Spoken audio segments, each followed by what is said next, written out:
ఇక 'big boss' హౌస్‌లో అయితే 12వ వారం నామినేషన్‌లో భాగంగా సోనీ అడుగుపెట్టిన సంగతి తెలిసిందే. అయితే ఇందులో భాగంగా సోనీ అయితే మాత్రం హౌస్‌మేట్స్ మధ్య చాలా పెద్ద గొడవలే పెట్టిందని చెప్పాలి.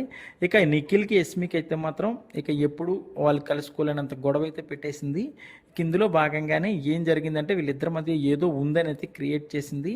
అయితే అసలు విషయం చెప్దామనే లోపు రోహిణి కలా చేసుకొని నువ్వు నా దగ్గర చెప్పావు కదా యస్మి అంటే ఇష్టమని అంటే, ఇంతకీ నిఖిల్ అయితే మాత్రం రోహిణి దగ్గర అలా చెప్పలేదు. ఆమె కలలోకి నేను వచ్చానంట, ఆమె డ్రీమ్‌లోకి వచ్చానంట అని చెప్పి ఆమెకేదో ఇష్టం ఉన్నట్టుంది. అందుకే మనం ఫ్రెండ్స్‌గానే ఉందామని అయితే రోహిణి దగ్గర చెప్పాడు గత ఎపిసోడ్‌లోని. కానీ రోహిణి దాన్ని ఎలా క్రియేట్ చేసిందంటే నీకు నేను ఇష్టం అన్నట్టు క్రియేట్ చేసింది. సో ఈ విషయంలో అయితే మాత్రం నిఖిల్ అలాగే యస్మి అయితే మాత్రం చాలా పెద్ద గొడవ ఆడుకున్నారు. నేను నీకు చెప్పానా నిఖిల్ అనే యస్మి అంటే నేను అలా చెప్పలేదని నిఖిల్ ఈ వాదోపవాదంలోనైతే మాత్రం ఎపిసోడ్ మొత్తం ఈరోజు అదే ఉండేలా ఉంది. లైవ్లో అయితే మాత్రం చాలా పెద్ద గొడవ జరిగింది. ఎటు చూసి కూడా మొత్తం అందరూ కూడా హౌస్మేట్స్ అందరూ కూడా నిఖిల్ని టార్గెట్ చేసి సైలెంట్గా ఉంటున్నావు, నీ నామినేషన్ పాయింట్ బాగాలేదు, నువ్వు అందరి దగ్గర నటిస్తున్నావు అని అయితే హౌస్మేట్స్ అందరూ టార్గెట్ చేశారు. నిజంగా నిఖిల్ ఎలా ఆడుతున్నాడు ఏంటనేది అయితే అందరికీ తెలుసు.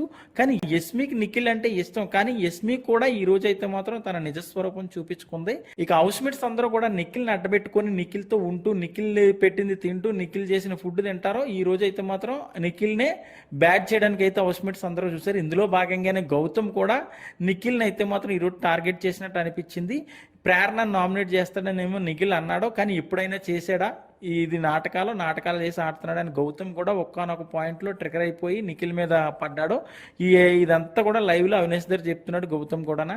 సో నిఖిల్ని అయితే మాత్రం ఈరోజు హౌస్మేట్స్ అందరితో పాటు సోనియాతో పాటు నిఖిల్ని అయితే మాత్రం బ్యాడ్ చేయాలని చూశారు. అవినాష్, రోహిణి, గౌతమ్, ప్రేరణ, యస్మి అందరూ కూడా నిఖిల్ని టార్గెట్ చేశారని చెప్పాలి. నిజంగా నిఖిల్ ఎలా ఆడుతున్నాడు ఏంటి అనేది అయితే కామెంట్ పెట్టండి. అందరూ అంటున్నట్టు నిఖిల్ నిజంగానే నటిస్తున్నాడా లేకపోతే గేమ్ జెన్యున్గా ఆడుతున్నాడా అనేది అయితే కామెంట్ పెట్టండి.